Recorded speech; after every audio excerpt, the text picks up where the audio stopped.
Good afternoon, everyone, and thank you for joining today's webinar. Today's presentation is about the Investment Readiness Program funding application and social finance. I see that a few people have already registered and signed in, so we'll just take it a little bit slow for the first couple of seconds so it gives some time for people to sign on.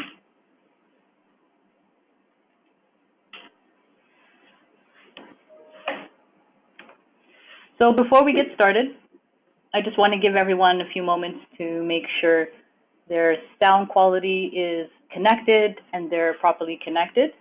At the bottom of your screen, you could follow the instructions to connect your sound, and you'll see a phone or computer icon next to your name. To make sure we don't have any distracting audio and background noise today, we've muted all attendees by default. And you'll be able to see this because your microphone icon is crossed out or muted out.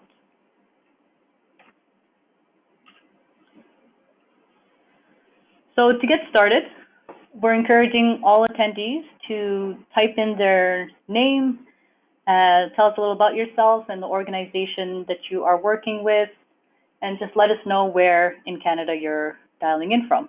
That way we get to know you a little bit more and we get to see the geographic scope of today's webinar. So I'm just going to check here where people are logged in. Just give me a moment.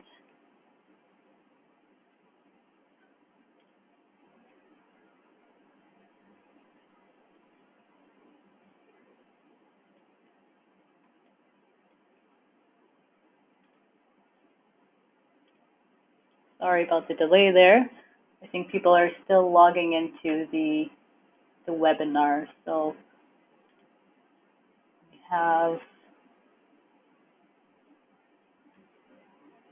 we have about 20 people logged in right now. So I'll just give a few more moments for participants to log in. So we have a lot to cover this afternoon. So we'll move ahead. We'll move ahead to some of the housekeeping for the presentation. So just so you know, we will be sharing the presentation following the webinar. And I'll just take this moment to also note that the webinar is being recorded and it will be available for viewing after the presentation. So if you prefer not to be recorded, please note that it may be better than to pose any questions to us after the presentation by sending us an email or just contacting us. And on that note, we've just started recording the webinar. In terms of questions, we'll also stop periodically throughout the webinar to answer any burning questions. And so please feel free to send us your questions in the chat box. That's the same place where some of you have entered your organization name. And in some cases, if you have a minor question, we'll answer your question privately in the text box so you have a response right away. And in other cases, we may pause during the presentation to answer so that everybody can hear the response and everyone has that same information going forward. Finally, in terms of social media, you're also more than welcome to use our Twitter handles at Canadian Women Foundation and at Innoweave to share information about grant funding, announcements, or to stay connected and to hear updates from us. So to kick off the webinar, I'd like to just share my webcam with you so you can see us face to face. So my name is Sigal Duwale. I'm one of the co-facilitators of today's webinar. I'm the director of the Investment Readiness Program here at the Canadian Women's Foundation. And just so you know, we will be turning off the webinar for the webcam for the duration of the webinar. We just thought we'd just say hi and kick off the meeting so you can see our faces. I'm based here in Toronto, where the main office of the Canadian Women's Foundation is located. And I recently joined the Canadian Women's Foundation. And previously to that, I was with a funding and grant-making organization in Ontario as the program manager of that grant-making organization. So I'm really grateful to be here as part of the Investment Readiness Program and with you today. And on that note, I would like to also introduce one of my co-hosts or facilitators, Wayne Miranda from Innoweave. Hi, everyone. It's a privilege to be here on the webinar today. My name is Wayne Miranda. I'm the Investment Readiness Program Lead at McConnell Foundation. A lot of my work takes the form of Innoweave, which is a platform and program of McConnell Foundation. And I'll come on later this afternoon. Great. Thanks, Wayne. So I'm just going to turn off the webcam there.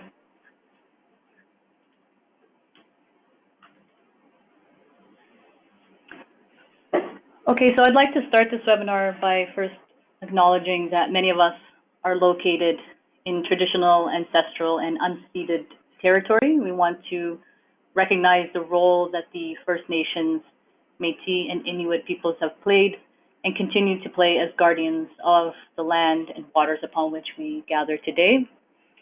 It's with great respect of this role that we start our work, knowing that our relations need to be improved and taking into account the continued impacts of colonization and systemic racism, that ongoing violence towards Indigenous women constitutes genocide, as stated in the report on the inquiry of missing and murdered Indigenous women.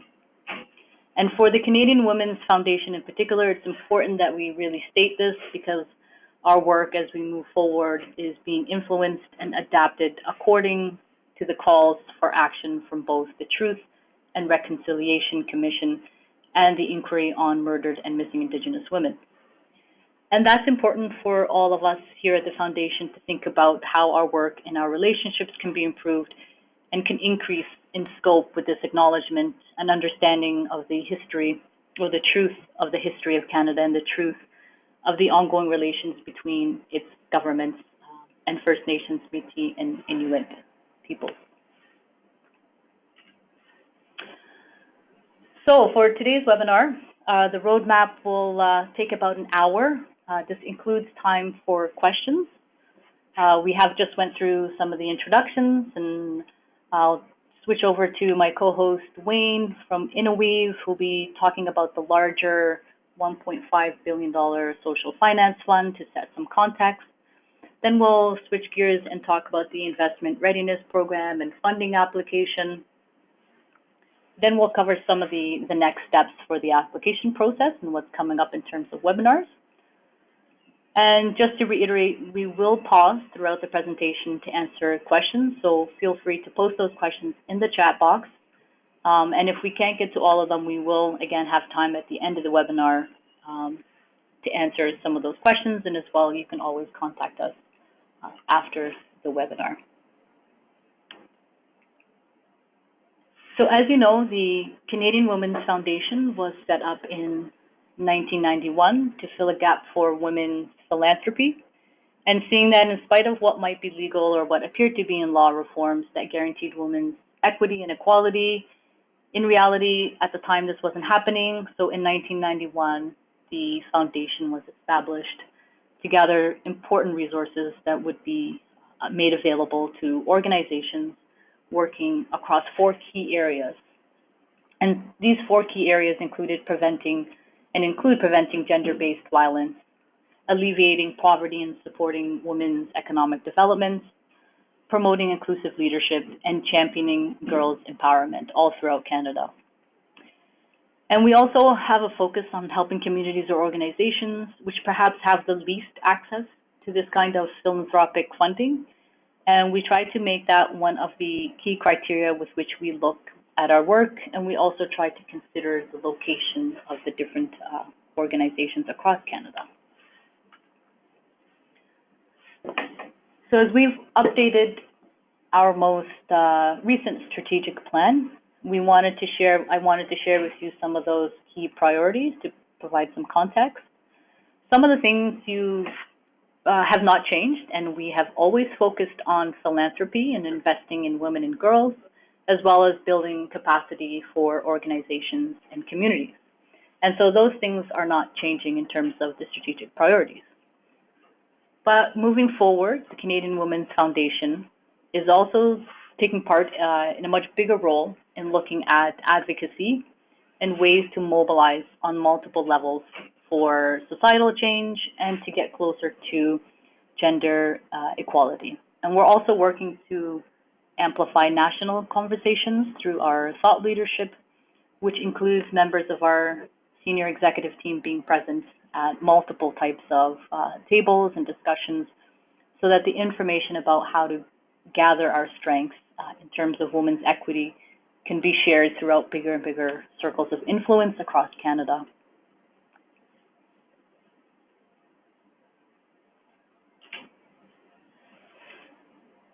So now I'd like to turn over the presentation to Wayne, who'll take over some of the context around the Social Finance Fund, and he'll discuss the Investment Readiness Program at large.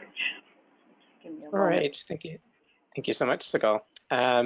Okay, so for those who are less familiar with McConnell Foundation and Innoweave, just to introduce yourselves, Innoweave is an initiative of McConnell Foundation, which is an 80-year-old national family foundation, so operations across Canada.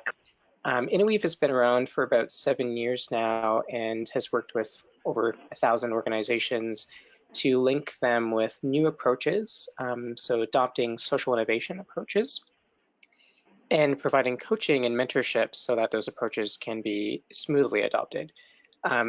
The McConnell Foundation has major initiatives around youth and mental health and tertiary education, the transition to the low carbon economy, Indigenous reconciliation is a theme in all of our work, and food security and food sovereignty and food systems innovation is a major theme as well, all towards building a more inclusive, sustainable, and resilient and innovative country.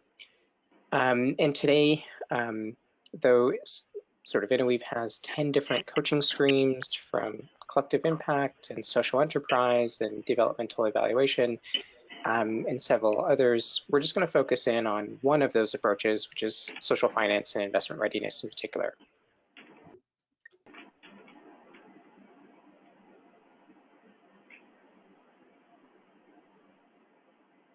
And I think I may ask for technical support to change the slides. Actually, it doesn't seem to be working on my end. Okay, let me just double check.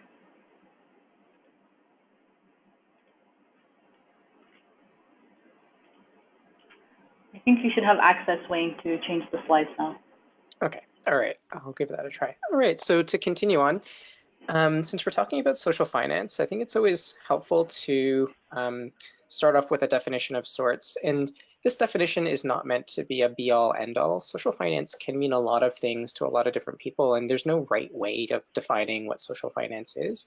So really the purpose of offering this now for the rest of the hour is just to have, for us to be on the same page. When I'm referring to social finance, what I'm referring to is two major pieces. It's repayable investment.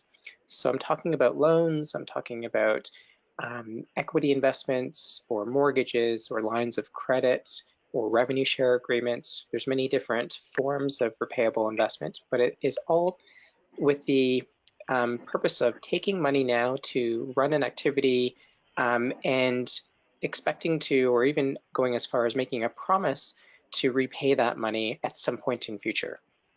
And that investment isn't just plain vanilla investment. It is specifically seeking to achieve a positive social, environmental, and or cultural impact. So when I'm talking about social finance, I'm referring to repayable forms of investment that seeks a positive societal change. All right. And just to lay out 5 different examples as to what social finance looks like when being put at work, I've got 5 different case studies or 5 different, very simple use cases of social finance being presently used by organizations. Perhaps some of these organizations are collaborators or even your peers in the sector. So the first one is social finance being used to purchase an asset. So in this case, YWCA Toronto raised a $1 million community bond towards building affordable housing And this affordable housing was then rented to low-income women, women with mental health issues, and female-led Indigenous families. And this was a building of about 300 units or so. And what YWCA did was, in order to keep the facilities and the rental places affordable to the women, they would make up the difference between what the market rate for rent would be with government rent supplements. And YWCA uses the combination of these rent supplements with what residents can pay towards repaying their community bond over the next 10 years. So a great example of an organization who otherwise wouldn't be able to use their operating budget to do something like this, to build an entire building or build affordable housing. But through the use of social finance, we're able to bring this building to fruition to achieve the impact that they were seeking, and then they can use their revenue streams to repay this investment over a period of time. In this case, it's 10 years.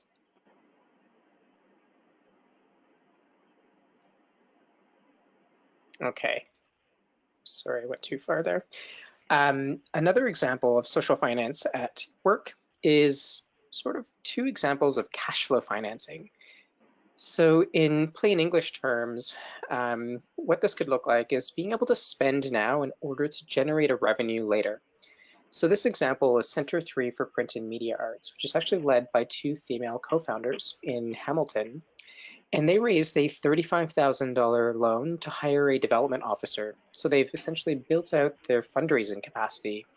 And this development officer raised money to both repay the loan, in this case it came from Community Forward Fund, as well as not only repaying the loan, but generating unrestricted funds to support the organization more broadly in its mission. And they did this by running an Art Circle membership program. And this Art Circle membership program offers ongoing workshops and classes to just community members who want to stop by or participate in the arts sector. And that was a revenue stream. And so not only were they able to build out their fundraising capacity, doing so with a loan that they were able to repay, but now they've got unrestricted funds that they can use towards their mission in any way they seem fit. So a great example of using social finance. And the next example is something similar, but using social finance to spend now to prevent costs later.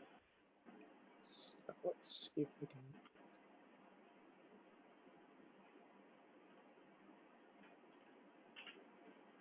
All right, there we go.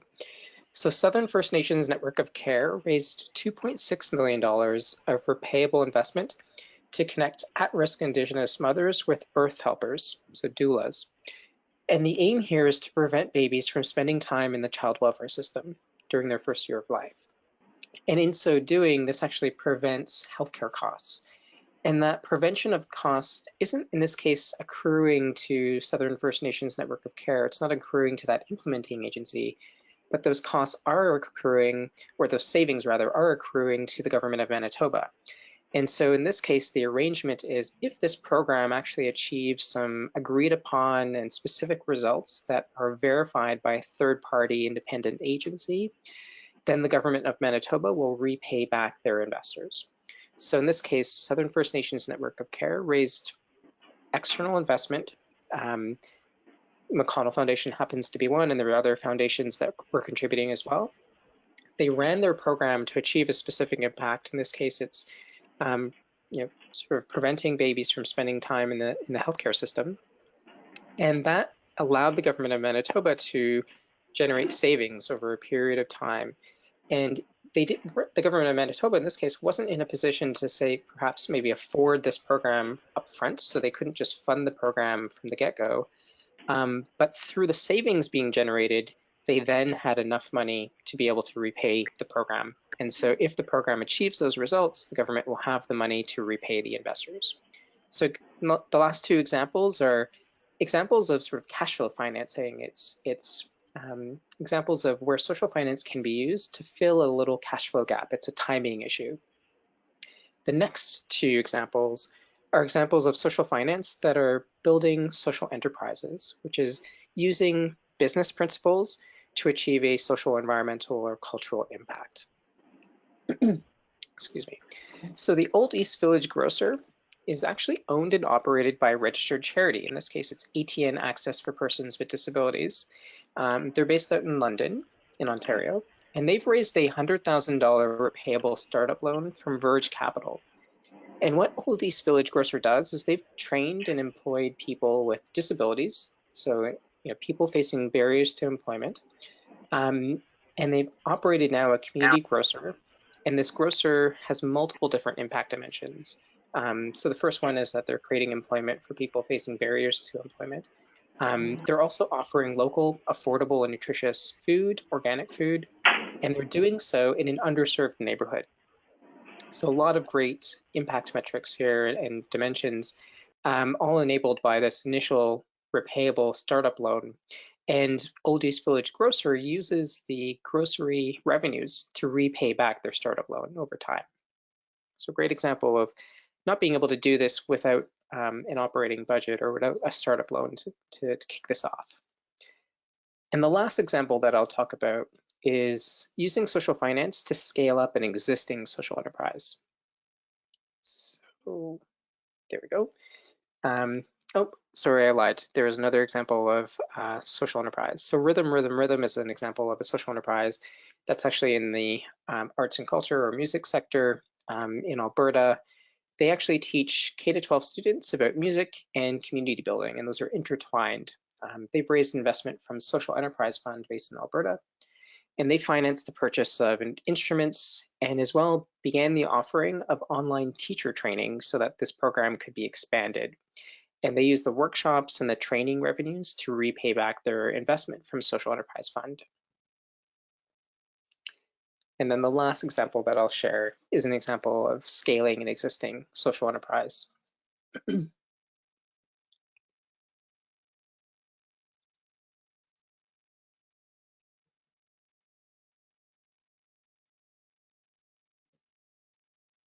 we go, thank you.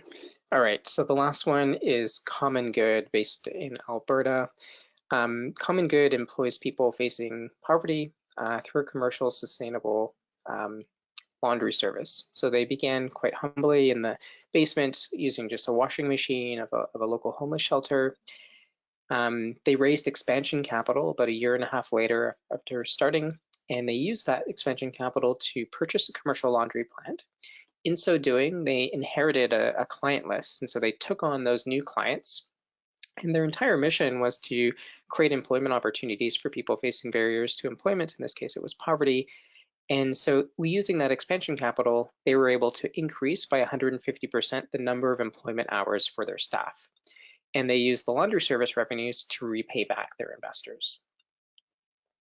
So let me pause there. Those are 5 different use cases or 5 different examples of how social finance can be used in our sector to achieve an impact that maybe would otherwise be very difficult or would take too long to achieve, but you can achieve it now because that's when the change needs to happen.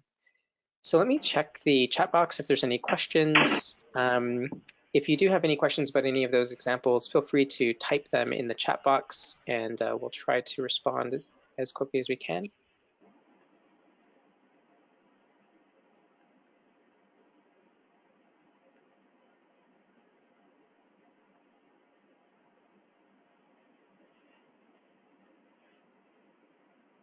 So I'm looking at the chat box and I don't see any questions being posed right now.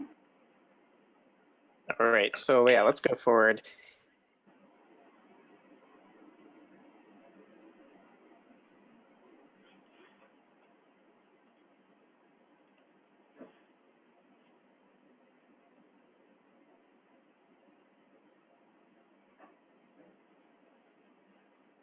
Maybe Sigal, if you don't mind advancing the slide, it doesn't seem to be. Sure. It doesn't seem to be working for me. Okay, give me a second.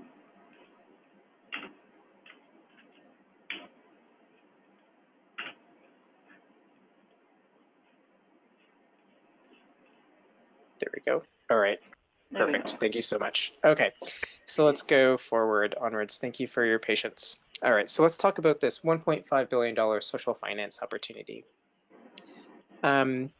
So this program is an initiative of the federal government. In this case, it's Employment and Social Development Canada, who has committed $755 million to infuse the sector with more capital and as well as more affordable capital. So if we go to the next slide, we'll actually see how this is operating. So what you have is Employment and Social Development Canada sitting alongside private investors. So for every $1 of the ESDC money, they're expecting $2 of private investment to come alongside. So where that money might come from, or where that $2 might come from, could come from, for instance, McConnell Foundation and other foundations. It could come from accredited investors or high net worth individuals. Could come from retail investors or just the general public, could be investing through a mechanism like the community bond. And together, this money adds up to about $1.5 billion as an opportunity for organizations to access over the next decade. Now, the way this money flows isn't that we will directly apply for the funding from the government. The way it will flow is through a few different layers, but ultimately landing into social finance investors. Some examples of those social finance investors include Community Forward Fund, as I spoke about in the examples, Social Enterprise Fund in Alberta, for instance. There's Van City Community Investment Bank. There's also Equality Fund, perhaps, or Marigold Capital, perhaps. We can point to about 60 or so different investors that already exist today, as well as some new ones that are coming online through this initiative, perhaps. And your organization that is ultimately vying for or interested in receiving that type of repayable investment would then go to those investors to apply to their loan or apply to their financing, right? So at a glance, if we advance to the next slide, please. So at a glance, the objective here of the Social Finance Fund is to increase the amount of affordable capital for social, environmental, and cultural mission organizations. And eligibility is quite legal structure agnostic. So if you're a nonprofit, a charity, a cooperative, a social enterprise for-profit, a hybrid of any of the above, if you're coming in from Nova Scotia and you're a CIC structure, or if you're coming in from Vancouver or BC rather, and you're a community contribution corporation, sorry, those would also be eligible. If you're a B corporation, that would also be eligible. Again, the way the funding flows, though, is not directly from the government to those organizations. It's through the social finance investors in the form of a loan or equity or revenue share agreements or a mortgage and so forth.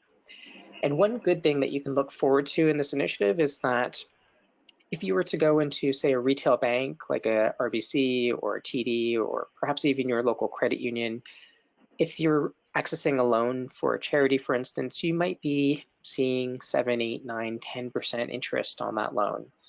Through this initiative, because the government is offering this $755 million to the investors on concessionary terms, we're expecting those investors to be able to offer the investments to yourselves as organizations at below market rate. So you might be able to see on that same loan through this initiative 3, 4, 5, 6% interest, just as illustrative purposes. We don't exactly know what those numbers are, and they're also going to vary by the nature of your project and also by the nature of the social finance investor you're speaking with. So if you're buying a building and you're looking for a 25-year mortgage, that would have a lower interest rate than a new social enterprise expansion project that might be 2 years and has certain risks associated with, because it's not there's no collateral or security that would be available. So it's going to vary what the actual interest rate would be. Okay. I'm just looking at the question box and I don't see anything that's left unanswered, so I'm going to continue. So now the question is, how do we actually access this opportunity? It's great, this $1.5 billion is available to us, but how do we as community organizations access this? And I think the government's really recognizing, and a lot of partners are recognizing, well, in order to answer that question, we have to first recognize each of our organizations are starting from a different place in this journey of understanding how social finance can be useful in our organizations and how ready we are to really access and manage that capital. And so the government has also created a complementary program sitting alongside the Social Finance Fund called the Investment Readiness Program. And that's really trying to meet your organization where you're at today and meet your needs. So if we proceed to the next slides, and we can go one forward after this as well. Thank you so much. And sorry, one more. Okay, so this investment readiness program supports organizations by your stage. So some organizations might be ready to just access that capital from Community Forward Fund or from Van City Investment Bank or from a local credit union or from Marigold Capital or whoever. So you've got the execution capacity and you've got the investment ready project, you're ready to go. And maybe you might still need some support to do investor relations to actually do that fundraise, or you might need some legal support to navigate the terms and the agreements and a lot of the documentation that comes alongside investment. And so the investment readiness program can meet you there and support you to access and really pay for those expensive legal services, for instance. A lot of organizations aren't quite there yet. And if you don't mind advancing to the next slide. A lot of organizations are likely in this stage of developing your investment case. So you have a clear project idea, you know what impact you're looking to achieve, you know roughly how you're going to do that and what strategy and tactics you'd like to employ, but maybe you still need support to develop out your organizational capacity to actually implement this and execute upon it. Or you might otherwise just need to meet the investor requirements. You might need to strengthen a business plan, or you may need to have more clear market analysis through a market study or a very decisive feasibility study that a social enterprise concept or idea is really going to work and it's the right time and there's a market for it and so forth. There's any number of supports available to progress organizations to really develop a solid investment case. And if you're not quite there yet, that's also okay. For organizations that are just prior to this, if we advance to the next slide, please, you can use the investment readiness program to clarify a project idea. So maybe you've got a concept, or maybe you have had an idea that's just been sort of sitting on a digital shelf, if you will, for a long time. You can take that idea off the shelf and start to flesh it out through this program, start to do high-level details and test some of your assumptions and assess whether this is really a right fit for social finance. And so there's support available for you there. And if you're even earlier stage, if you're just kind of coming at social finance for the first time perhaps, and just learning about how social finance may be useful to your organization, that's also okay. So through webinars like this and other sessions that are available through the Investment Readiness Program, if you're just exploring and learning about social finance, that's also okay. There are supports available for you. So if we, I think if you don't mind advancing to 2 more slides. So now the question is, great, there's lots of supports available to us. How do we really engage? And I think the first step is try to identify what support you really need. What are your needs? And these are a non-comprehensive list of some possibilities. So maybe it's a feasibility study that you need done, or maybe you need some legal advice. Maybe you need some support measuring the impact that your project is having. Maybe you need strengthening your business plan or financial model. Maybe you need internal systems and process development. So a lot of these supports and others, this is not a comprehensive list, can be supported through the Investment Readiness Program. So that's the first step, really identify what support you need. The second step, if you don't mind advancing to the next slide, please, will be contacting and exploring your needs with relevant service providers. And some of them are listed here. And there's also directories that we can share with you after this, where you can plug in what you need, be it that feasibility study or be it legal services or a business plan. And it will generate a short list for you so that you can contact the most relevant service providers in your geography for your price point, for the needs that you require. So that would be the second step, kind of discuss your needs and build out almost a scope of work with a relevant service provider. And this is really your choice. There's no government mandated list of service providers that you must stick to. It really is your preference and choice. If you've identified a capable and trustworthy consultant, that's great. It's really your choice as to who you choose to work with. So that would be the second step. And then the third step will be to apply to the readiness support partners of the Investment Readiness Program. And there's 5 listed here, and I think for many of us on this call, the most relevant is the Canadian Women's Foundation. So I won't go further into all the different details of Canadian Women's Foundation. I think I'll invite Sigal now, to come on, unless there's questions. Oh, sorry, maybe I'll just I'll sum everything up. So the Investment Readiness Program, at a glance, in summary, its purpose is to provide non-repayable capital to strengthen your organization to participate in the social finance opportunities upcoming. So it is a $50 million non-repayable capital, and I really can't stress this enough. The Social Finance Fund is repayable investment. It is loans, it's equity financing, it's mortgages, it's money that you will use for a purpose, and then have to repay at some point in future. Conversely, the Investment Readiness Program is non-repayable grants. It's $50 million to strengthen your organization to ultimately receive that loan, to ultimately receive that type of repayable financing. It is a pilot project that ends March 31st, 2021. And really its purpose is to provide one-time or time-bound coverage for expenses to help you become investment ready, or just otherwise progress towards becoming investment ready. So if at the end of this program, the next day you don't quite access that loan or you don't intend to, that's okay, as long as we help you get there or get closer to there. Okay, so I think I will pause there now for real, and let's look if there's any questions. Great, thanks, Wayne.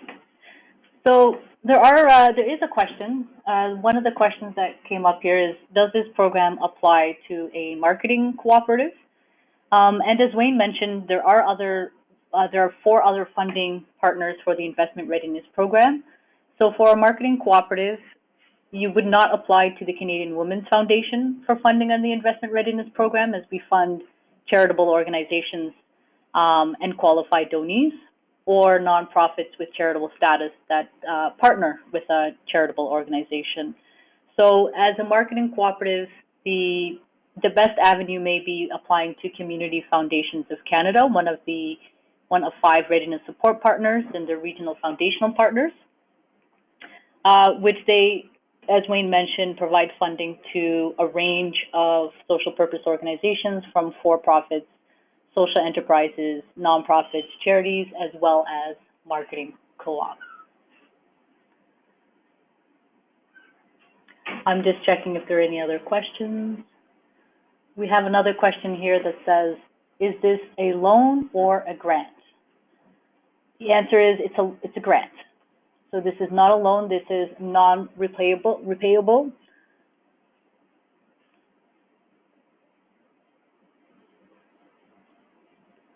We have a few more questions coming in. We have a question that asks, how many projects may be possible to get support from out of 50 million? Or how much will be the average size of support for one project? I think for the first one, maybe Wayne, if you can answer that. And then for the second question, I can answer that. The average size of support for one project, it depends for each of the 5 funding partners. For the Canadian Women's Foundation, the grant is up to $50,000. So you can request funding for up to $50,000.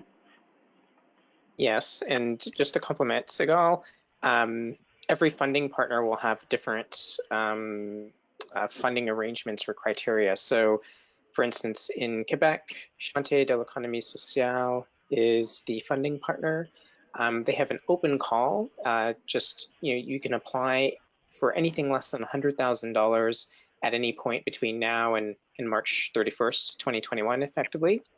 And if you're asking for greater than $100,000, then there is a deadline. I believe it's May 27th, but we can forward you that date for any organizations joining from Quebec. For Community Foundations of Canada, it's up to $100,000. So, it's hard to say how many projects because we don't know the nature and the size of each grant request, unfortunately. We expect it to be in the hundreds, though.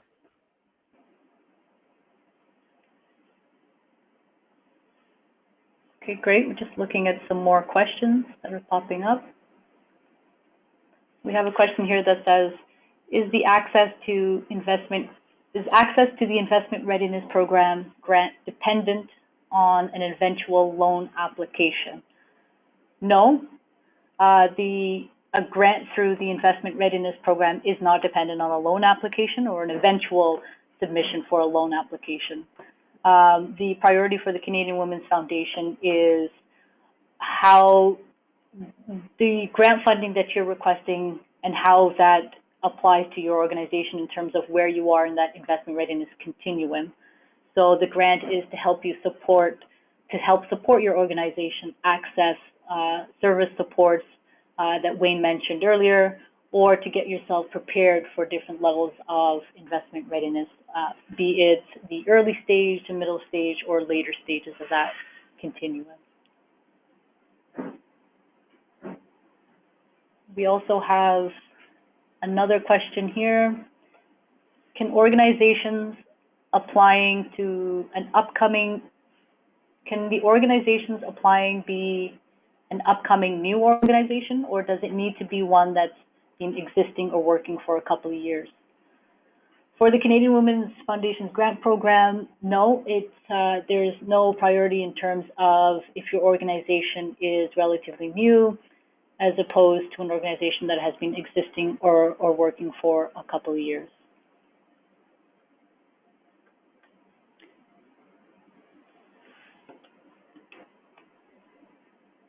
Wayne, I don't know if you have anything to add to those questions, or we can maybe move on to the rest of the questions. Great. I don't have anything to add. Thanks so much, Scott. Okay.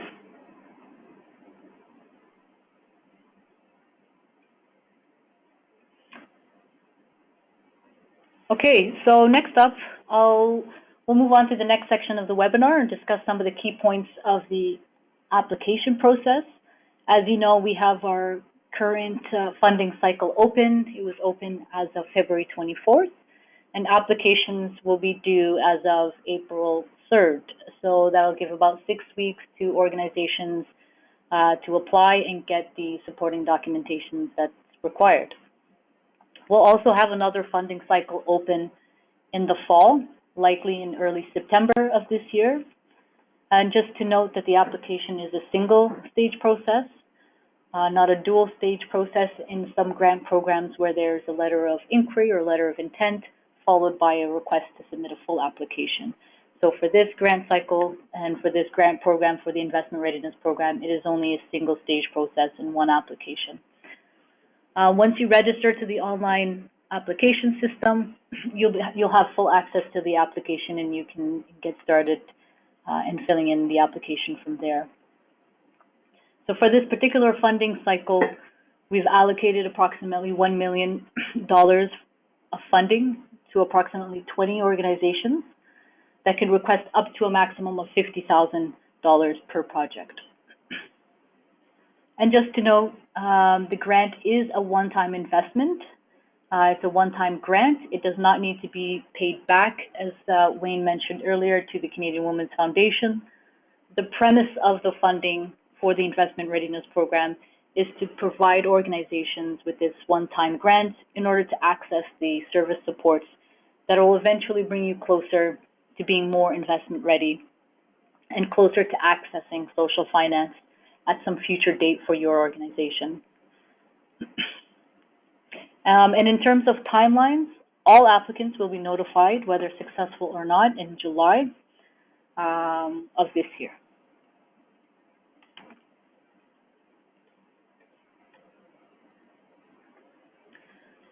In terms of our funding approach for the Investment Readiness Program, the Canadian Women's Foundation prioritizes inclusion and addressing barriers to access. First of all, we want to ensure that our vision of gender equity for all is apparent in our grant making and is expressed in our prioritization of women, girls, trans, two-spirited, and non-binary peoples, including First Nations, Métis, and Inuit people, as well as Black women and girls of color and those living in rural and remote northern communities.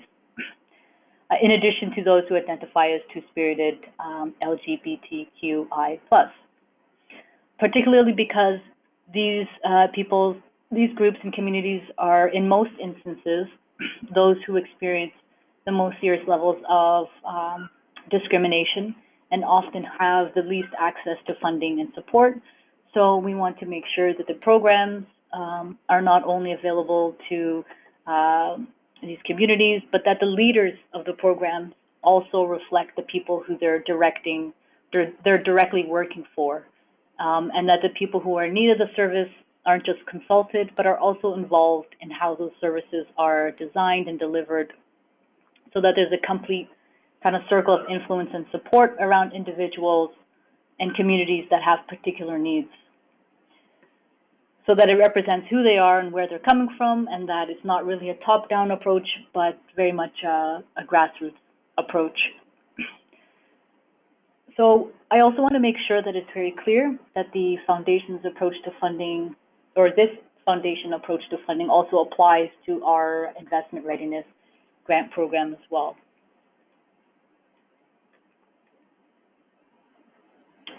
Now, turning to some of the contextual elements of the investment readiness program funding, and as Wayne mentioned earlier, your organization could be at different stages of being ready for investment, from exploring an idea of social finance, not yet having a project concept and trying to clarify that project idea, all the way to developing the investment case and executing an investment ready initiative. So the federal government, the Employment and Social Development Canada, has also provided a loose framing of the investment readiness continuum and the 5 stages of preparation towards investment. And I'd like to emphasize that the Canadian Women's Foundation doesn't prioritize one stage of the continuum over another, and funding isn't necessarily linked to where you are on this continuum. So really our key goal is to advance organizations across this continuum, from early stage all the way to investor readiness, so organizations can apply for support funding to help them advance along anywhere in that continuum. And just to note that these stages of becoming investor ready aren't always completely linear, and sometimes it could be quite an iterative process, but just try your best to self-identify of where your initiative lies in this continuum.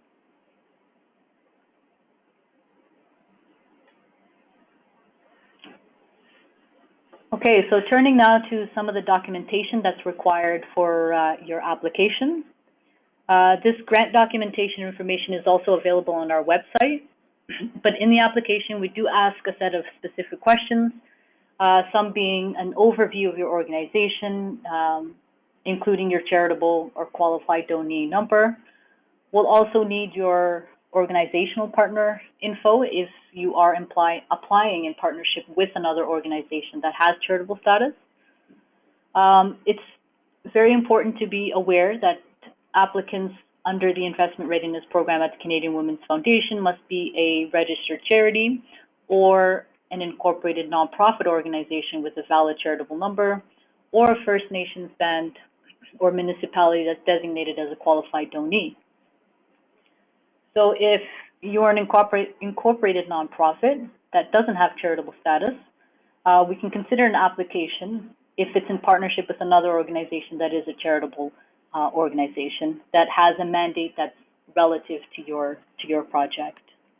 And in that case, then the charitable organization or donee will have the fiscal responsibility for administering the grant if successful in receiving funding.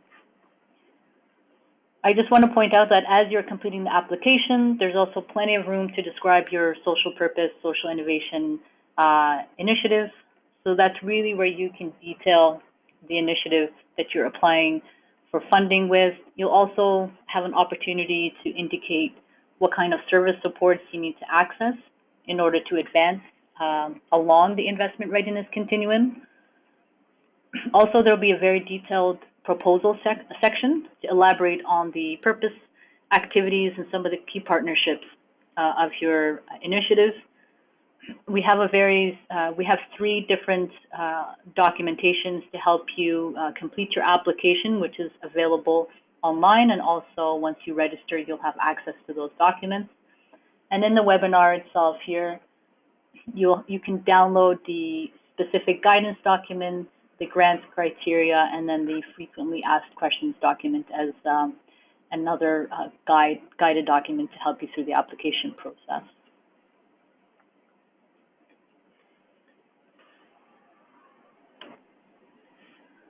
Okay, so in the application itself, there's also an opportunity to attach and include any supporting documentation. Let me start with two of the required documents, which are at least one letter of support, and then also completing a budget proposal or budget using the template that we've provided in the application. We do require you to complete a budget for your initiative using the template provided. If you don't have any specific quotes or estimates from service providers, that's okay. We're looking for an overall project budget and a good estimate of how the funds that you're requesting will be used. Also, we do require your organization include at least one letter of support for an organization that you're working with. And then the other documents are optional, but some are recommended more so than others. In the application, there's also an opportunity, for example, to include an initiative activity outline. This essentially is a 1 to 2 page document that helps explain the connection between your initiative and the funding for the service support that you're requesting.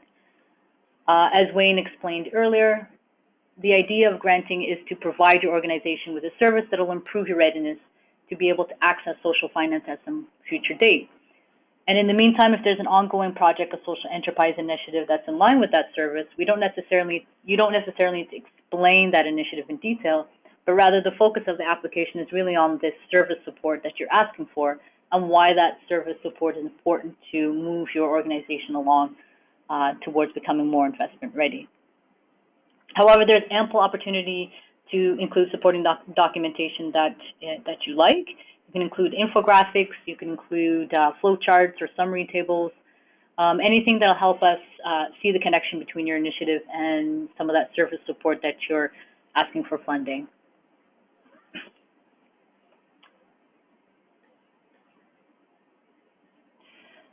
So I'll just quickly go over this slide. This is a snapshot of one of 3 supporting documents to help you complete your application. This is the specific guidance document for applicants.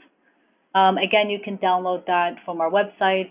You can access that in our application once you register and have access to the application. And then also you'll have access to that through this webinar. This specific guidance document really is a walkthrough of all the questions that are on the application. It includes the word limits and also some guidance and advice for each question so that you have a better idea of how we as staff and also advisory committee look to review and shortlist each application.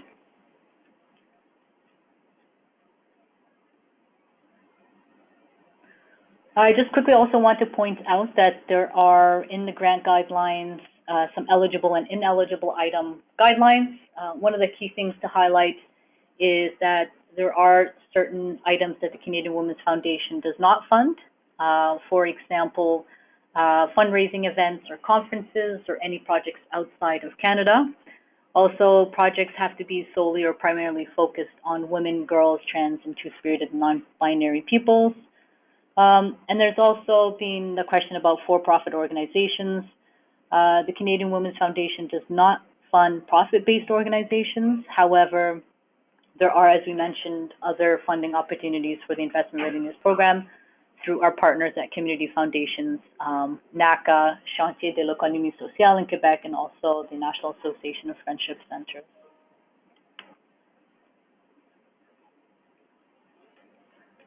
Okay, I'm just going to, in the interest of time, skip this slide.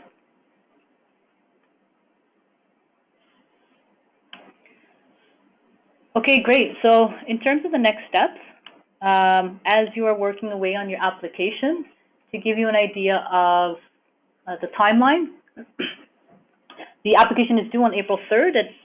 We have until 11:59 Pacific Standard Time to click submit through the online portal.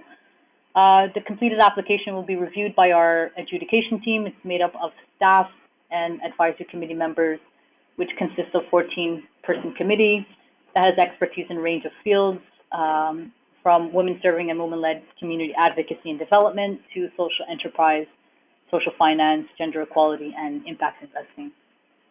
And just to note that, again, all applicants, whether successful or not, will be notified in July of the funding decision.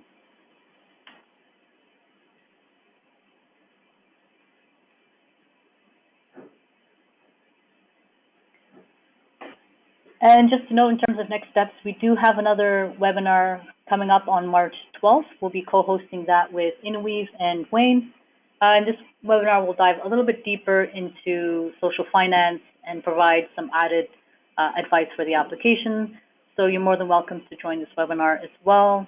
And just to note, I am going to quickly turn back the presentation to Wayne, who can give you some information about support providers. Great. So, in the course of your application, you're likely going to need to indicate what services you need, how much that might cost so that you can come out with a request for up to $50,000. And these are some directories that might help you talk with service providers that can help meet your needs. So I believe not only the recording can be made available, but will the slides also be made available, and therefore individuals will get access to all of those links. And the links are to social enterprise coaches, social finance coaches, organizations and firms that offer services from marketing studies to legal advice to business planning and more. As well as there's a directory of the actual investors. And so if any of these are relevant for you, again, by no means do you have to only limit yourself to any one that is listed in these lists, but maybe this is a starting point that can be helpful.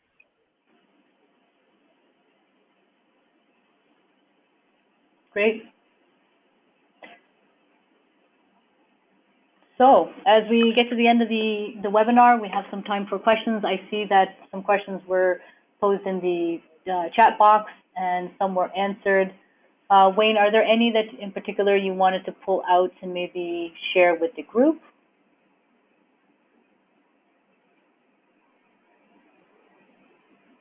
I think there was, I can't recall if you already mentioned it, there was a good question that often comes up about what if our organizations are operating abroad? Do those projects also have a chance at accessing the Investment Readiness Program to expand and enhance the impact that they're having abroad? And the Investment Readiness Program is very much about enhancing impact within Canada. So it's great that your program is also operating abroad. Unfortunately, it can't be used towards progressing that. But if you are having international development operations, consider Global Affairs Canada and or FinDev. So FinDev is the equivalent of the Social Finance Fund for international operations. Great, thanks, Wayne. And I'm just looking at the chat box. Again, I don't see any more questions popping up, but I'll leave the floor open for questions. In the meantime, you have our contact information as well. If you do have any questions, you're more than welcome to email either Wayne or I about either upcoming webinars or workshops, or in terms of the application itself, you can email me and contact me there, the email provided.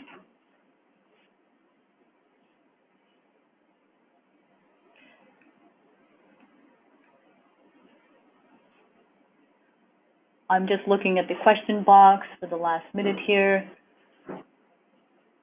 There's a question that came up that says, can our organization buy a machine through this grant and use its revenue to support the organization? So the short answer is no. you can't use this funding for capital expenditures. So you can't use, if you apply up to $50,000, you can't use that to buy the machine.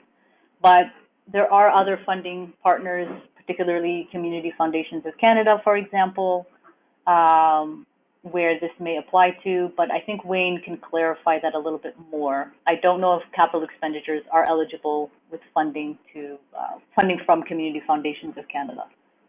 Yeah, I can quickly chime in. It is to a certain extent. So there's a fine balance. If you are a social enterprise and perhaps you have an opportunity to expand that social enterprise by fulfilling a contract. And in order to fill that contract, you need to purchase minor equipment.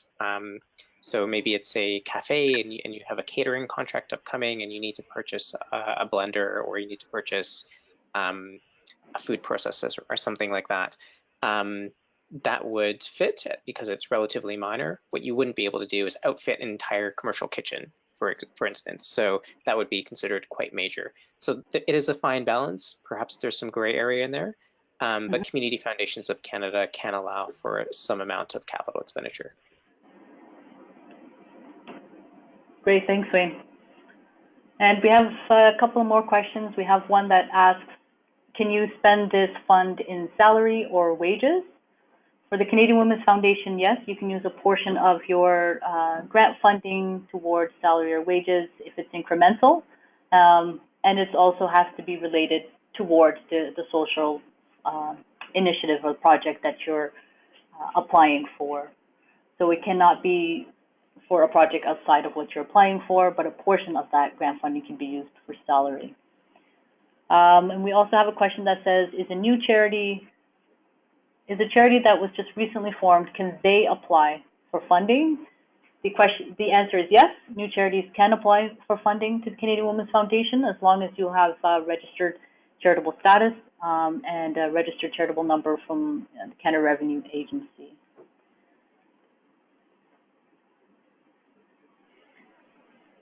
I see we do have another question here that asks, can a single organization apply for more than one project or only one grant per organization? The quick answer is just one grant or one project per organization. This is to afford the opportunity for a broad reach in terms of the number of applicants and number of organizations and social purpose organizations that the Canadian Women's Foundation can work with, and to kind of allocate that funding across multiple organizations.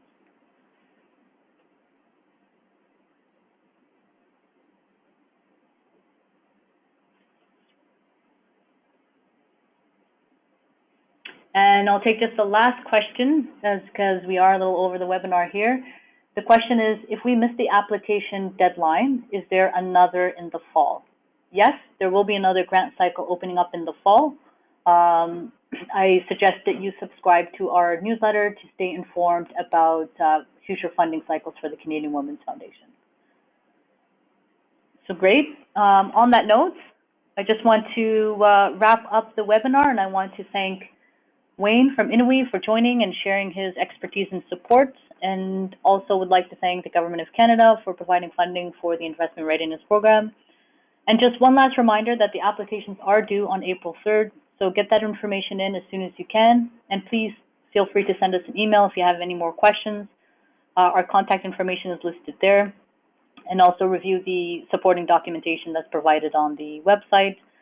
Really looking forward to hearing more about the applications and reading your applications. I just want to pause for any final comments before we sign off. Wayne? I think that's great. Thank you all for participating, and best of luck in your applications. Great, thank you, Wayne. So the webinar will be available, as we said, and it will be recorded and will be available online. And with that, we'll sign off, and I hope you all have a great rest of your day.